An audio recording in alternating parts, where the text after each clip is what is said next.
Hi, everyone, and welcome back to the Business of Business podcast, Two Daughters and Their Dad. I'm your host, Staci J Dempsey, and like always, thankfully, I have with me the one and only dad and one of the other daughters, Dad and Jennifer. Good afternoon to you and all of our viewers and listeners.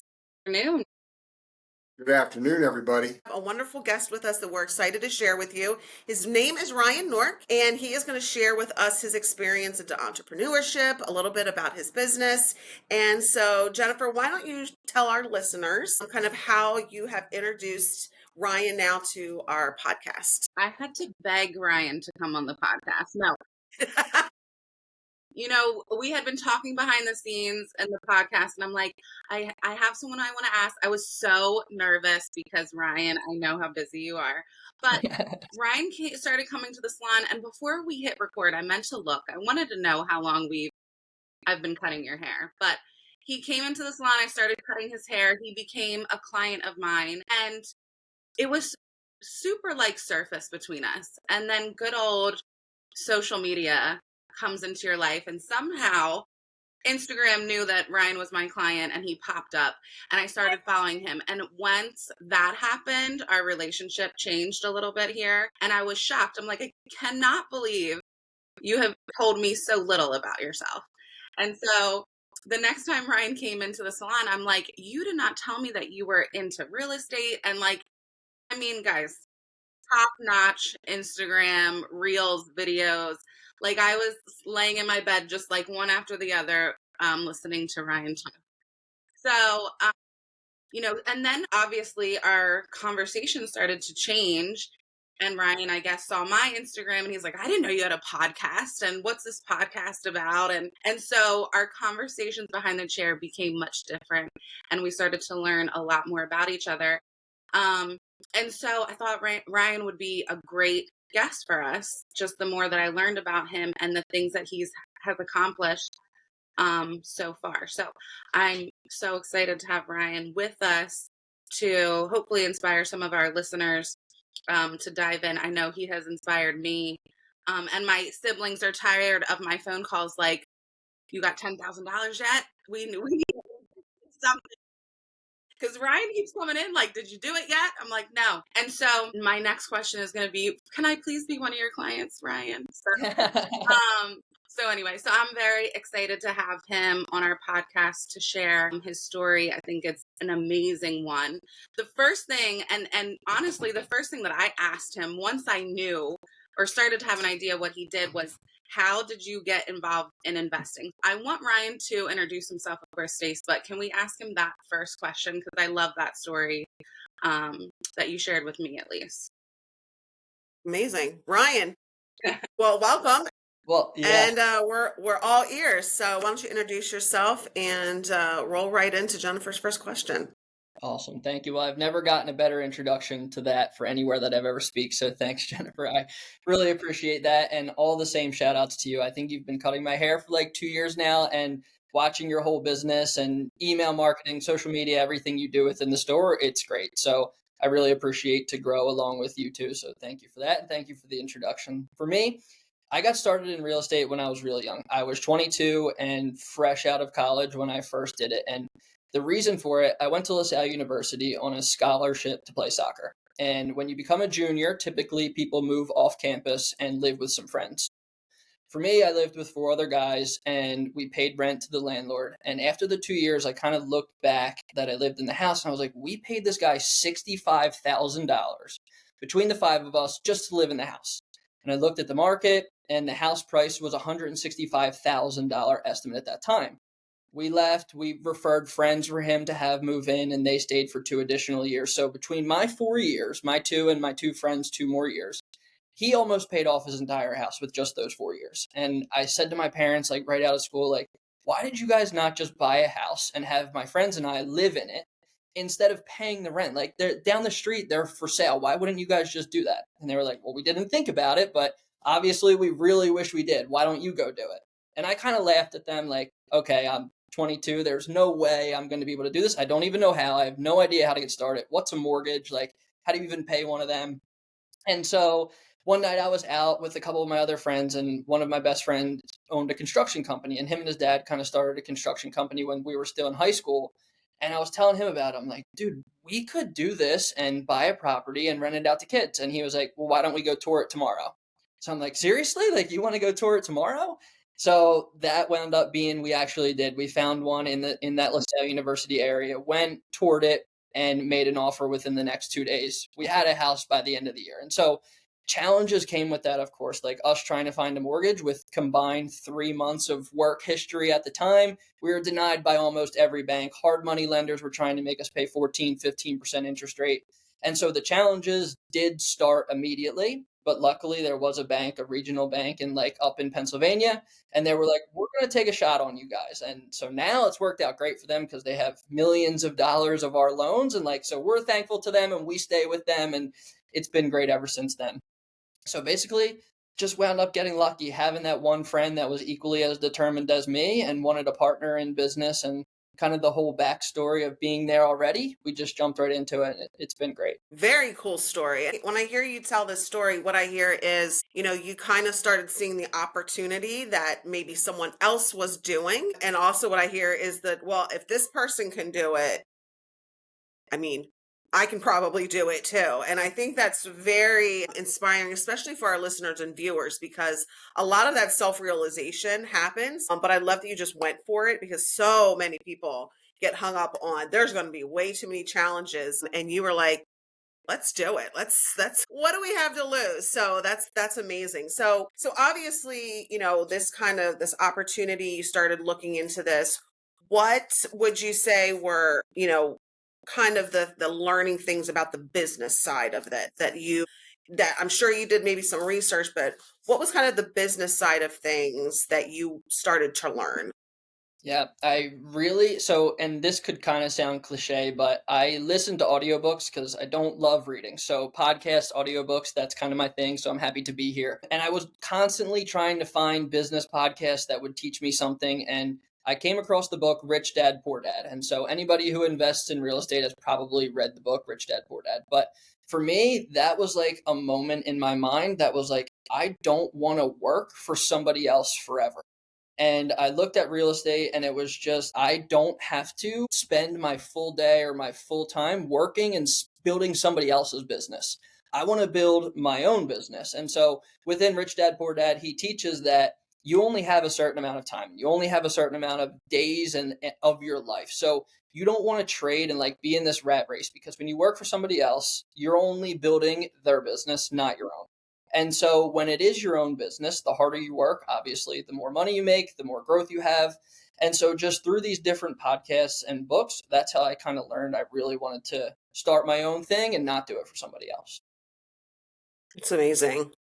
So that's our first Rich Dad Poor Dad. I mean, hopefully all of our listeners have that book, but if not, that's definitely a great starting point for a lot of business owners, really. But yeah, that's great. Rich Dad Poor Dad. Let's make sure that we hashtag that. And so Jennifer, why don't you, Let me from based on your conversation, what's that? No, I was gonna say, okay, I have a question, Stace.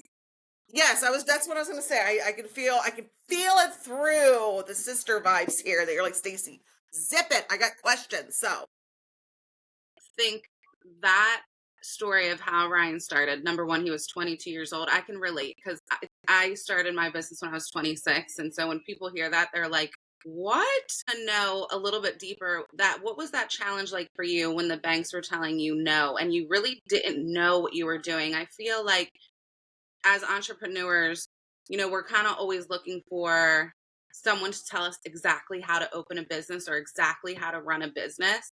And so I can resonate with that because when I started looking for a building, number one, I got laughed away, either my gender or my age, and I had to bring my dad with me for people to take me seriously. And I lost the first building that I had. And then we were already 5 steps in and I was back at square one. And that can be discouraging sometimes to say, wait a minute, maybe this isn't meant to be. But I think that's a true testimony to entrepreneurship. So how did you navigate that? If you can share with us, so many people telling you no, and yet you still figured out a way to make it happen.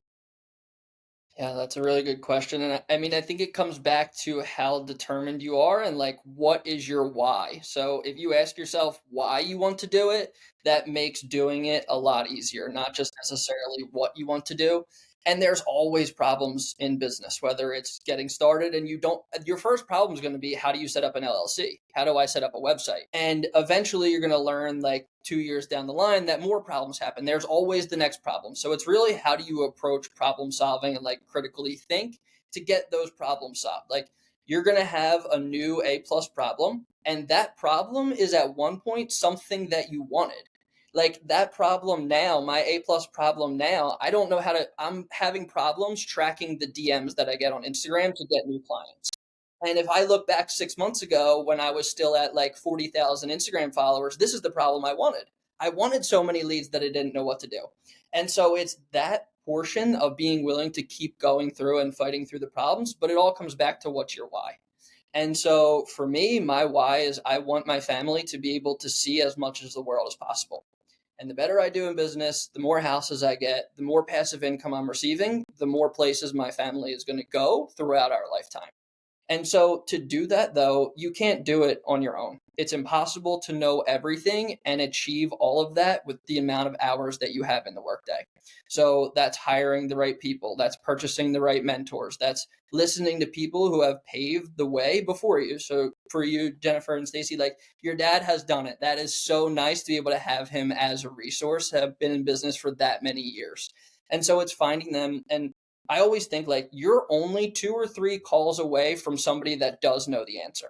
So if you've never set up an LLC before, maybe your dad has. Okay, great. If he didn't, he might know somebody that did. But if his friend doesn't know, his friend knows somebody that did. So just being able to network with people and always be that 2 to 3 calls away from any answer you need, whether that's your mentor and you're going through his line or her line, or that's a family friend and you're going through that direction, you're always going to be able to get your answer. Just be willing to listen to that mentor and be willing to stay networked. I think too, what else I hear is that you rely a lot on, I'm sorry, Jen. What I was going to say was that I feel like you have realized early on the impact that relationships can have. And so I guess my question is, was that just something that you either were taught, you read, that you kind of learned through trial and error? How would you answer that? That was very trial and error. And so one thing I wish I would have learned a lot earlier was that having a mentor is a significant benefit in business. And for me, I started in real estate and being a real estate investor. After that, I wanted to let myself into my own properties and stop listening to other realtors. So I became a realtor. And then from there, I transitioned into being a property manager. And in order to make money as a property manager, I needed other people to want me to manage their properties. And so I started teaching how to do property management, how to invest in real estate. And at that point, I needed to learn content because the best way to get new people right now is short form content because everybody wants to watch Instagram or TikTok. And so I've been doing content for 2 years. For the first full year, I posted every day and I had 1,500 followers, 1,500 followers. At that point, I told myself I either need to quit, which I'm not doing, or I need to hire somebody that knows exactly what they're doing. And so I went to Instagram, found who I thought was the best content marketer at the time, and bought his mentorship package for 6 months. In those 6 months, I gained 80,000 followers. And in the next 5 months now, since then, I'm at 130,000 followers. So I put in the same exact amount of work for 12 months by myself versus 11 months with a highly targeted mentor. And the exponential growth wasn't even close. It's just they know done it before and they've gone through the process before. And that trial and error that I did all by myself for a year, recording and filming and nothing working, eventually just gets so frustrating. And then you join a mentorship and somebody that truly knows and cares about your growth. And of course, choosing the right mentor matters. But going through that process and choosing someone who's done it before and then being able to guide you down that path really makes the trial and error part feel like, oh, I wish I would have just done this from the beginning and bought a new mentor every year. And so that is actually one of my new goals, is to continuously evolve, find those new A+ problems, and then hire the mentor to help me solve those problems. Boom. Wow. That's a whole nugget right there. I love it. Well said. All right, Jen, now you can ask your question. Well, I'm like, what do you all he's been doing is giving us nuggets. Listen, we might need to we might need to ask Ryan to join our podcast more often because amazing. I'm sorry, I lost my train of thought there for a minute. I wanted to go back to Ryan talking about his why, and it's something that we talk about a lot on this podcast about, you know, times of trials and challenges within business, being able to tap back into why you even started this business, why you even had a desire to start your business, because we already know that it's going to be challenging no matter what. So making sure that you can go back to that why, I mean, we talk about that so much. It's so important to understand your why before you even get into business. What about you, Dad? Are you loving this? Well, I am. I know. It's what was that movie? I think Austin Powers. The villain had the mini me. Yeah. Yes. Yes. I was say he's like a mini Jack Dempsey saying all of the things that we talk about on this podcast. So that's amazing. Yeah, the why and finding a mentor. I mean, that's hitting on all the right things for sure. So Well, it is, and then there's a lot of other aspects of what Ryan's been talking about that I just find very, very beneficial for our listeners. Again, around understanding that entrepreneurship is about managing your the challenges and doing that well, because it will trip you up. As we've talked about, a lot of people have a passion for something. Ryan has a passion for real estate. Jennifer has a passion in the beauty business. Staci and I have a passion for insurance and financial services. So, but there's having a passion and there's doing that business of having a passion, and so just understanding that is what you have to be prepared for, and really having the right mindset of, problems are, problems are probably going to be more prevalent, than the mountaintop experiences, and so have the right perspective and approach and system. So again, that's another thing we talk a lot about, Ryan, is having the system that you work every day, to manage your opportunities, manage your challenges, and keep moving you forward and making progress. And so again, I just think you're really hitting on all cylinders here with your approach. So this is very refreshing to hear all of this. That's for sure. So one question that I have for you, though, is when it comes to looking ahead, I mean, how do you evaluate? Let me ask it this way. Things are changing so quickly. And in many cases, we find that change is happening so fast that sometimes we're behind the curve, and we weren't ready for the change. And we see that out in businesses. I mean, we see large businesses that aren't in business anymore because they weren't ahead of the change. And so, especially with technology and AI. So how do you navigate that in terms of trying to keep that as part of your, business focus, business analysis, how to make sure that, there's not something out there that if you would have got to it early, would have been able to embrace it, but if you get to it late, it could really challenge your business. Yeah. And I mean, I think being part of that change is what's important. So, like you said, Jack, if you fall behind the curve, there's a major risk of people taking over and taking like ahead of your business. And so, one thing I like to think, like, there's risk in everything. There's risk in every decision that you choose to do, but there's also risk in every decision you choose not to do. And so, one thing to stay ahead of the curve is just constantly evolving and staying with the people who do lead the space. So, in order to eventually take over as like the market lead and the face of all of the ideas, you need to follow in the footsteps of people who have previously done it as well. So, for instance, like one example that I have right now, AI is clearly taking over. So, you can be fearful of AI and not implement it into your business, not implement the correct SOPs and processes to get AI into your day to day. Or you can actually take over and build something around AI and SOPs. So for me, like real estate is a numbers game. It's very data driven, it's not emotional. And so AI and tech is actually a huge advantage that people don't use that often. We all know Zillow. We all know Redfin, right? You can go on, you log in, you filter down to what you want to. Great.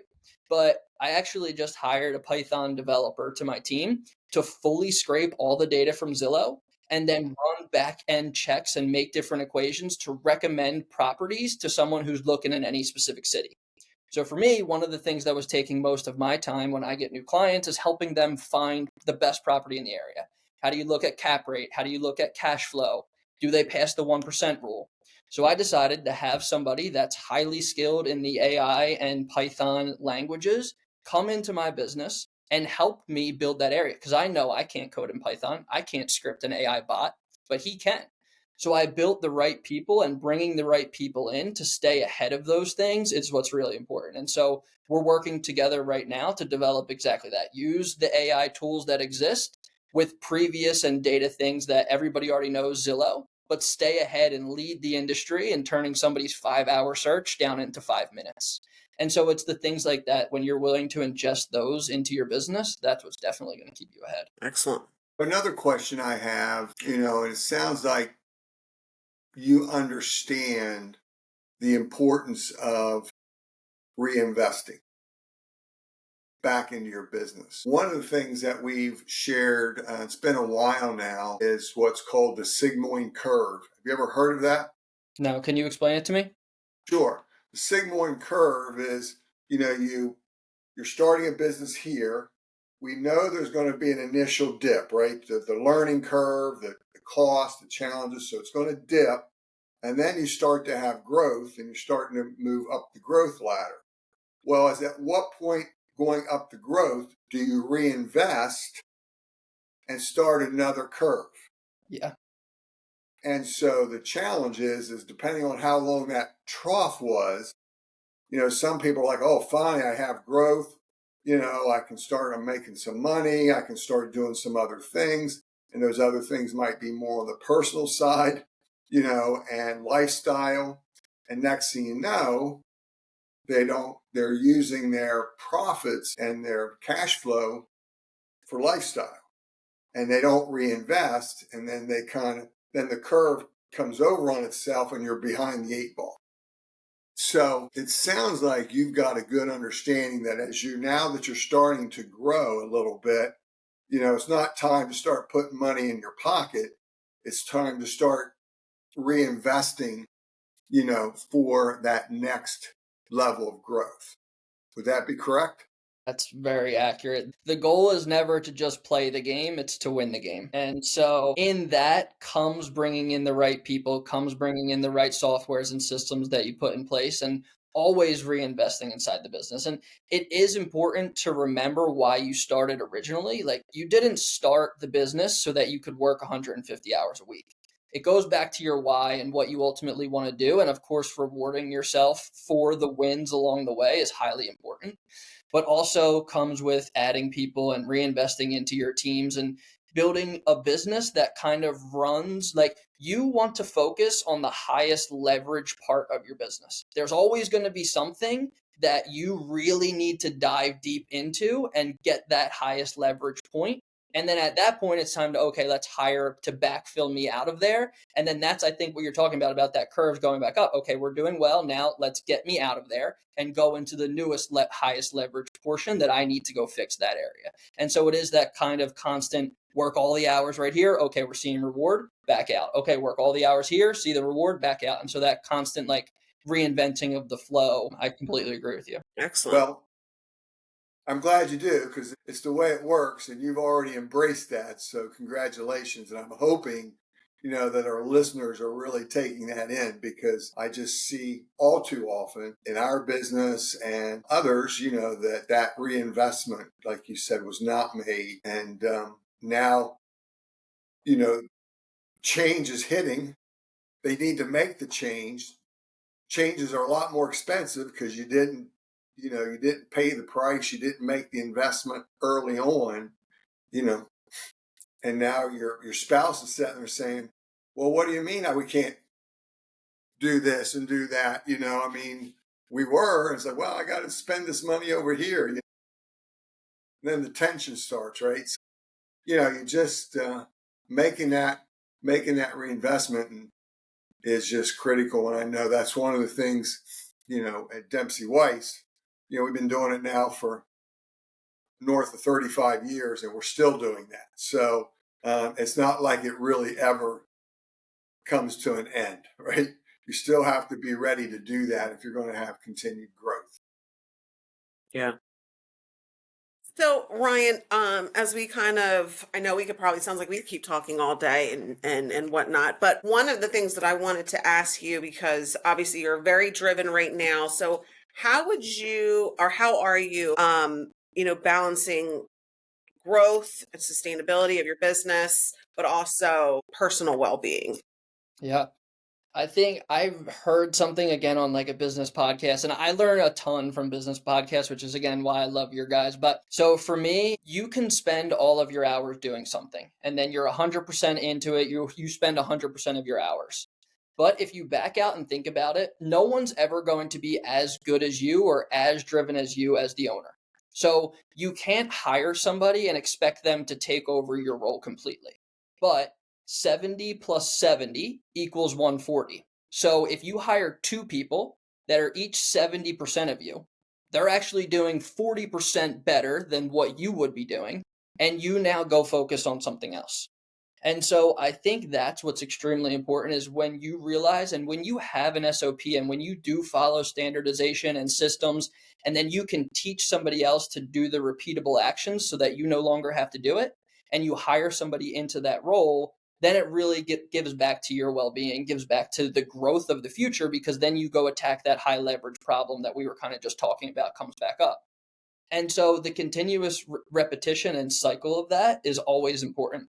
But also for me, one thing that I learned is I love to-do lists and I love schedules. So I will have my schedule open, and for my investing clients, they know that they can schedule with me on a certain time of every day. And so I have my schedule open. I rarely will change that. And for my to-do lists, like I can't sleep at night unless I write everything down. So before I even attempt to go spend time with my family or before I attempt to go to dinner, I make sure that I download everything from my brain into the new list for the next day. And that actually allows me to like get over top of that to-do list, because prior it was constant, like it would almost be like a good angel, bad angel kind of situation, like go back to work, go back to work, go back to work. But if I allow myself to download that into a note, then I no longer have to worry about it.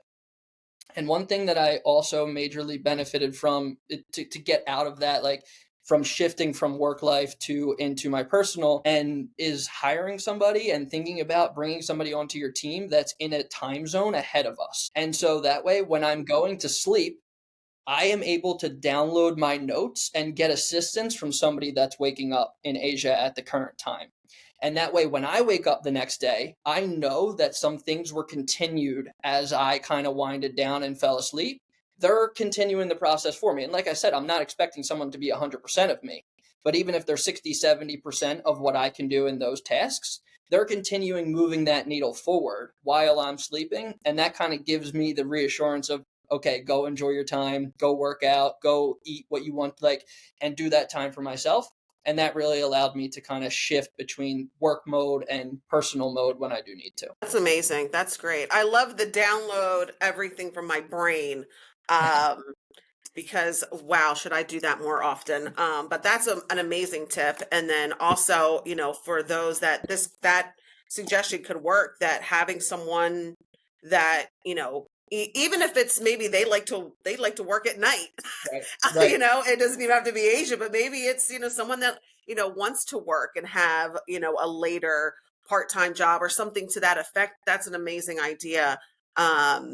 For everyone. So I love that. I love that. So any last questions before we wrap this up, Jennifer and Dad? I don't. I mean, like I said, I think it was nothing but nugget alerts on this episode. Thank you so much, Yeah. Ryan. It was amazing. Thank you all for having me. Yes, I do. Good. I can see him shaking his head. Go for it, Dad. Well, because one of the things in our production meeting before hitting record that we were chatting about, and Ryan, you made the comment around starting a business around a certain type of situation. And I'll let you explain that. And I really, because we have listeners who may be listening thinking, I have a heart for entrepreneurship. I have a heart to have my own business. I just don't know what exactly. I mean, I want to land on something where, there's a need, I can help people, that type of thing. And you made a comment in that pre-production meeting around how you started a business.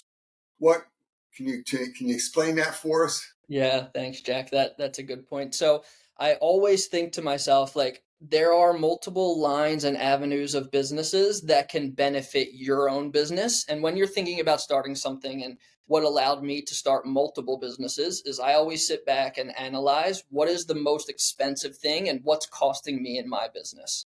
And then going ahead and building a business around your largest expense. And so I started off as being a real estate investor. And my largest expense at that time was, of course, the down payment that you need for the home. But after that was having to align my schedule, a partner's schedule, and a realtor to let us into properties. So time and energy and all of that. So the way that I reinvested and started a business was becoming a realtor. And then I no longer had to rely on someone's schedule and time. And then after that, it became appliances would break. And instead of calling an appliance company, I started a property management company. And now I could send my property management guys and my appliance repair guys to other people's houses, have me get paid, and then my appliance guys fix mine for free. And then it became content. Okay, I wanted more people and I wanted more eyes on my videos. So I hired a content mentor. And then after that, I've recently started a content agency where now my most expensive thing became I needed to hire an editor and I needed to hire post-production. So I decided to start a content agency. And now I have people that come to me to get their videos edited and scripted and optimized. And so constantly thinking, what is that biggest expense for you and how can you leverage that to start a business with it so that you're no longer paying for it? Amazing. It Amazing. really is. Yeah, it really is. I hope our listeners really heard that. If you thought you heard it, listen to it again, because there is a lot there that can really, because, one of the things I would just add on to that is that, you don't necessarily have to be in business right now to determine that. You could be seeing something just in your life, where again, it's like, I really see a gap. I see a need. This is a big expense for me. I feel like I could, do this differently. That would bring value to customers, clients, and that type of thing. So again, just really, really good information. And the last thing is not a question, but a comment. I've heard it more than a few times from you, Ryan, but I think this is one of the keys too. Because I think one of the successful words for an entrepreneur is a 4-letter word, not a curse word. It's HELP, help. If you can find a business where you can help people, help someone, achieve their goals, objectives, dreams, and really build into that, you're going to do well because people are looking for that. They're looking for that help, to take them to the next level. And I heard that a lot from you today. So again, that's good stuff. Thanks, Ryan. It's been good. Thank you all for having me. So much fun. Yes. Well, thank you, Ryan. Thank you, Dad and Jennifer. And thank you to all of our listeners and our viewers. We hope that you have found something helpful in this. We know we have. And we look forward to seeing you guys in our next episode. Bye-bye.